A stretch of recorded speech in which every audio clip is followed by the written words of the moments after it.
मृत्यु के 14 प्रकार। 14 प्रकार से मनुष्य मरा हुआ होता है। राम रावण युद्ध चल रहा था, तब अंगद ने रावण से कहा, तू तो मरा हुआ है, मरे हुए को मारने से क्या फायदा। रावण बोला, भैया मैं जीवित हूँ, मरा हुआ कैसे। अंगद बोले, सिर्फ सांस लेने वाले को जीवित नहीं कहते, सांस तो लोहार की धौंकनी भी लेती है। तब अंगद ने मृत्यु के 14 प्रकार रावण को बताए। कौल काम वश कृपण विमूढ़ा, अति दरिद्र अजसी अति बूढ़ा। सदा रोग वश संतत क्रोधी, विष्णु विमुख सुति संत विरोधी। तनु पोषक निंदक अगखानी, जीवत सब सम 14 प्राणी। भैया रावण, कामवश जो व्यक्ति अत्यंत भोगी हो, काम वासना में लिप्त रहता हो, जो संसार के भोगों में उलझा हुआ हो, वह मृत समान है। जिसके मन की इच्छाएं कभी खत्म नहीं होती हों, और जो प्राणी सिर्फ अपनी इच्छाओं के अधीन होकर ही जीता है, वह मृत समान है। यह अध्यात्म का सेवन नहीं करता, सदैव वासना में लीन रहता है। दूसरा, वाम मार्गी जो व्यक्ति पूरी दुनिया से उल्टा चले, जो संसार की हर बात के पीछे नकारात्मक खोजता हो, नियमों परंपराओं और लोक व्यवहार के खिलाफ चलता हो, वह वाम मार्गी कहलाता है। ऐसे काम करने वाले लोग मृत समान माने गए हैं। कंजूस। तीसरा, कंजूस अति कंजूस व्यक्ति भी मरा हुआ होता है। जो व्यक्ति धर्म कार्य करने में, आर्थिक रूप से किसी कल्याणकारी कार्य में हिस्सा लेने में हिचकता हो, दान करने से बचता हो, ऐसा आदमी भी मरा हुआ समान है। चौथा है अति दरिद्र। गरीबी सबसे बड़ा श्राप है। जो व्यक्ति धन, आत्मविश्वास, सम्मान और साहस से हीन हो, वह भी मृतक समान है। अत्यंत दरिद्र भी मरा हुआ है। गरीब आदमी को दुत्कारना नहीं चाहिए, क्योंकि वह पहले ही मरा हुआ होता है। दरिद्र नारायण मानकर उनकी मदद करनी चाहिए। पांचवा, विमूढ़।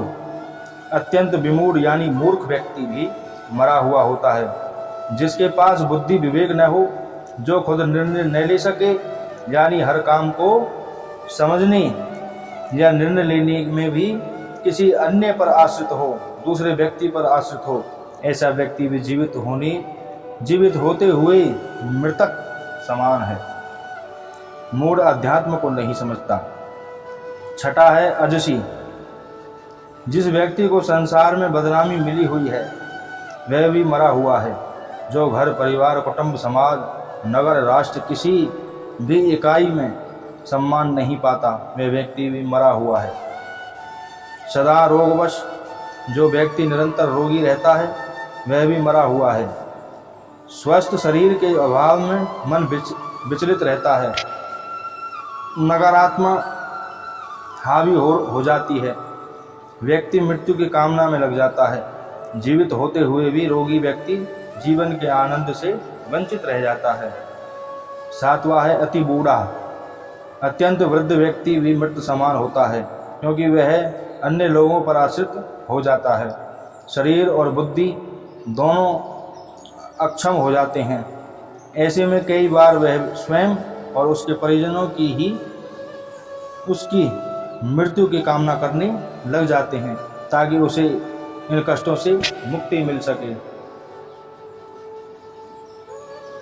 नौवां है सतत क्रोधी।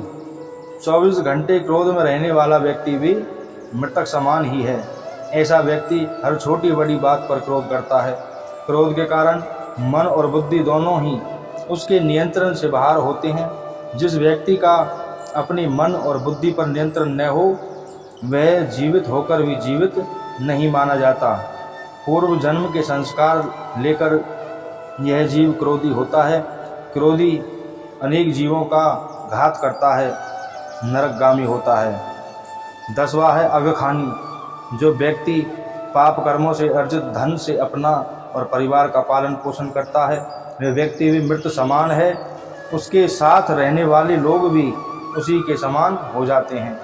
हमेशा मेहनत और ईमानदारी से कमाई करके धन प्राप्त करना चाहिए। पाप की कमाई पाप में ही जाती है और पाप की कमाई से नीच गोत्र निगोद की प्राप्ति होती है। 11वां है भैया तरुपोषक। ऐसा व्यक्ति जो पूरी तरह से आत्मसंतुष्टि और खुद के स्वार्थों के लिए ही जीता है, संसार के किसी अन्य प्राणी के लिए उसके मन में कोई संवेदना न हो, ऐसा व्यक्ति भी मृतक समान है। जो लोग खाने पीने में, वाहनों में, स्थान के लिए हर बात में सिर्फ यही सोचते हैं कि सारी चीज़ें पहले हमें ही मिल जाएं, बाकी किसी अन्य को मिले, वे मृत समान होते हैं। 12वां है निंदक।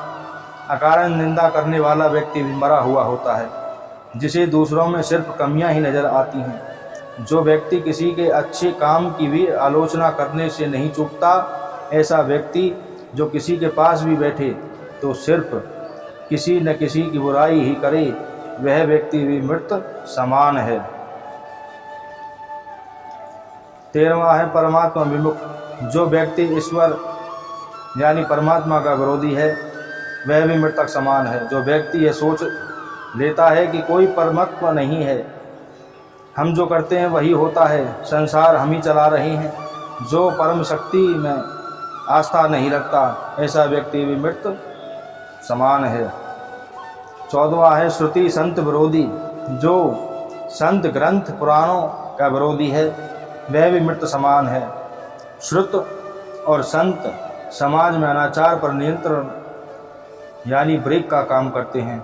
अगर गाड़ी में ब्रेक न हो तो कहीं भी गिरकर एक्सीडेंट हो सकता है।